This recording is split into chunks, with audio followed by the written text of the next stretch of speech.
shooting. Yep. I think what too much shooting means is you have shooting, but it's so much shooting that it makes it that where you can't be anything else. And it makes it that you're one dimensional, and defenses, if they can focus and take away what you do great, but if that's all they have to defend, it makes it easier to defend. Is that faulty logic, Sam? No, I mean, no, I mean they may have a couple too many guys in the sense that look, if the guys aren't hitting their shots and they're actually having down years, then the whole thing is irrelevant, right? Because I mean, if Shaman and Prince can't even be in the mid 30s, then they're a massive net negative because they're not helping with anything else. And at that point, you're better off taking a loss on a trade and getting a guy who, let's say, is less talented or is a less tasty contract, but at least helps you get better in the short term. But I think for a lot of this stuff, it's too early generally to make decisions. But also to what you're saying, I mean, I think it's clear that TLC is a player. Like, I don't even like whether if he had made or not made the threes that he took. I mean, like, it obviously helps when he was like 3 for 3 or 4 for 4 or whatever he was. But like, he also just has a place on the team because he's a little bit bigger. He can play D, and he also he's athletic. And he's athletic, and he's always in the whatever the fundamentals, like a 3-point position where he can pass, shoot, or drive on everything. He always looks like he's a threat in some type of way. And he showed like I deserve to be starting. I mean, look, he was in ahead of LeVert even at the end of the game. Like, he earned his way. He earned his way playing. But I do agree with you. I think there's definitely an argument that they need someone. And this was a theme that me and you brought up back in June, back in August, back in September during the bubble, whatever it is. We've been talking about like having a 10 or 11 man rotation, like, may sound nice on paper. Like, you hear every ESPN writer saying they're so deep. But at the end of the day, I'd rather combine 2 or 3 of those guys into someone who's actually going to help in a playoff series. And right. Like, I mean, like right now so far, they've had no use out of Bruce Brown. And maybe if you combine 2 or 3 of the pieces and get someone who's more of a bigger 3-and-D guy, then Brown can actually come in and play more of like a stopper role when they have more high-powered offensive roles, and you can sacrifice his offense. Dude, tonight had some bad juju out here. Before we talk about the Nets, let's also look at the big picture of the NBA tonight. The Bucks lost to the Knicks. That's right. Yeah, creamed. The best record in the Eastern Conference last year, Milwaukee Bucks, lost to the Knicks by 120. Knicks hung 130 on the Bucks tonight. Yep. All right.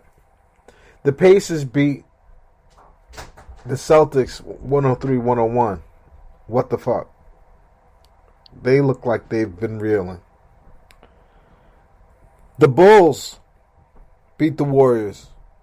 No, the Celtics-Pacers game isn't over yet. It's still going. Oh, yeah. All, you know what? All of these games are still going. But still.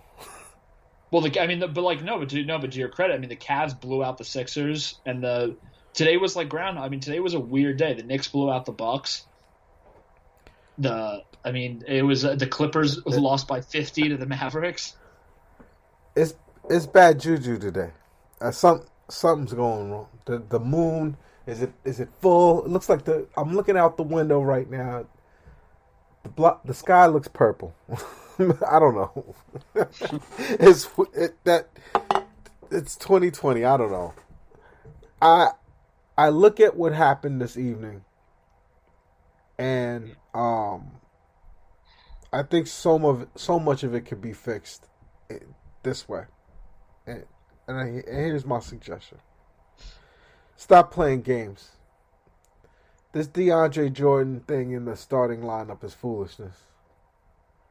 They, numbers wise, it wasn't that far apart in a sense. And I'm going to explain what I mean. Tonight, Jared Allen played 25 minutes, had 8 points, 14 rebounds, 1 assist, 1 block. DeAndre Jordan had 1 point, 12 rebounds, 2 assists, and 1 block. Those, I mean, obviously Jared is better, right? But how much better, you have to watch the game to see. Yeah, it's a different level. Right? And I think that the Nets are just, I think we saw when we didn't have Jeff Green, him going out hurt us tonight. But the poison in everything that happened is, one, those guys in Taurean Prince and Landry Shamet, they need a Spencer Dinwiddie on the floor for them to be able to do what they do. Less Karis LeVert. Like Karis LeVert, he could pass the ball. He has he's pretty good court vision. Not definitely not great. Definitely not starting point guard good. He's a shooting guard that can pass very well and can handle the ball very well and can run a pick and roll and throw a oop to Jared Allen. They have good chemistry. I understand all of that. But he's not really a point guard. But you would think we don't have a very good 6-man of the year caliber point guard in Spencer Dinwiddie. And again, I don't want to belabor this point, but I think it's the most important point. The Nets organization is outsmarting itself.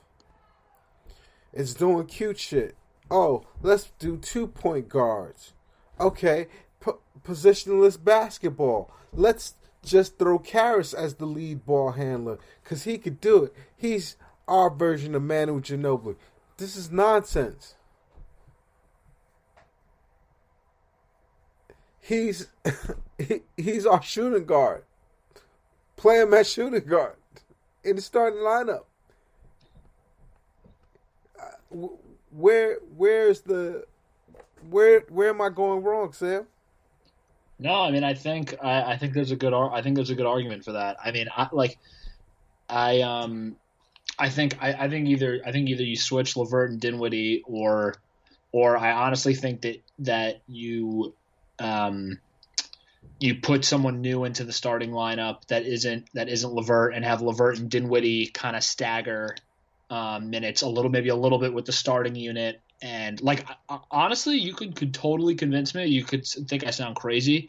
You could convince me that the starting lineup should be Irving, TLC, Harris, Durant, and Allen, or Jordan, whatever. I mean, like the Jordan Allen thing doesn't anger me that much because to me it's almost like it's like the Queen of England at this point. It's like a pure figurehead and all that and Allen plays every single minute that really matters after the first quarter. So I don't get as broken up about that, especially because DJ seems like everyone seems like they kind of understand it. Like just looking at the comments at the end of the game, Durant was praising Allen again, and I don't think that's just a Texas Longhorn connection. But yeah, I mean, you could easily convince me that the TLC should start, and then you have a loaded benched with a loaded second unit with LeVert and Dinwiddie, and stagger the minutes if one of those guys isn't playing well. The other really small thing I want to say, by the way, is I actually think, I don't know what the stats say, but just from the eye test, I don't like the year that Joe Harris has had so far. You know what? I'm not even gonna look at the stats. I don't think Joe Harris has been horrible. right? But I don't think he's had just a flat out kill them game either. He's been good. He does. He is as advertised. He's going to hit threes. He's going to space the floor. Defenses are going to respect him. That's going to give Kyrie just a little bit of wiggle room. Teams are always hedging on Kyrie. But Joe Harris being such a prolific three-point shooter, at the very least is going to give Kyrie just that little bit of a crack that lets him be 5 to 10% more efficient going to the basket or pulling off one of his. At the end of the game today, I don't know if you remember this, Sam. Kyrie's going to the basket, and after just like 3 times in a row doing something different, going to the basket and scoring, this last time they just knew what he was going to do, and he had no options. Yep. And again, it's like I think we overthink it. We're just not big enough. It's like Kevin Durant is great. He had a great game, great on defense. He did his job. But if we're being honest, he was out physical tonight. Am I wrong? I thought he looked. I thought he had a couple of plays with Bridges and PJ Washington he definitely when he looked weak. And I thought he didn't look great. I thought that Rozier dunk scared me. Yeah, see, the Rozier dunk didn't scare me as much because it was almost like, to me, the Rozier dunk was like a highlight, but it was the type of thing where it was almost embarrassing that it even got close because Durant closed the gap so quickly. I was more upset with the only thing that jumped out to me more about Durant was I thought, and this could be an Achilles thing or it could just be he hasn't played basketball in a while, is I thought him backpedaling on people's crossovers, he looked just like slow.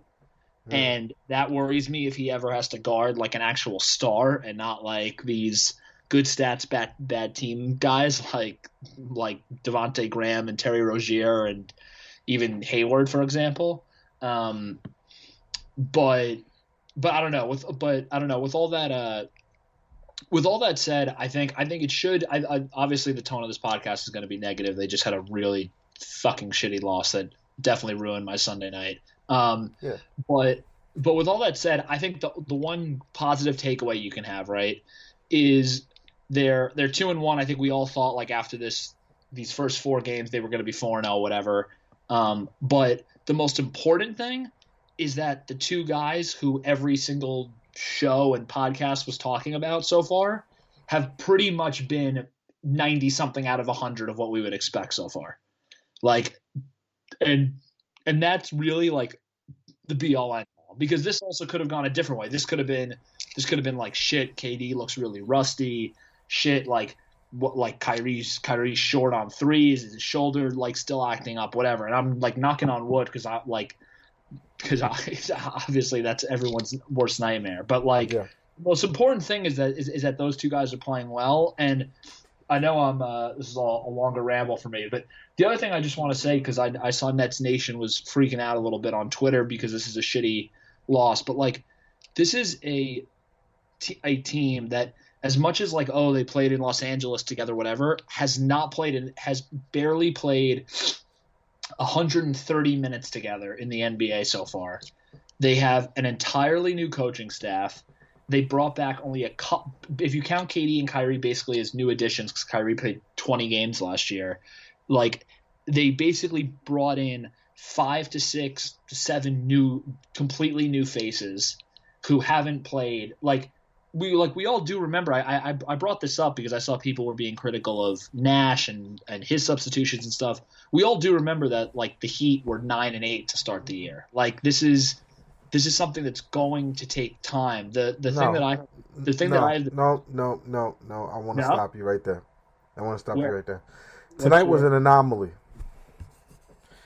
I promise you this. Sam. tonight was an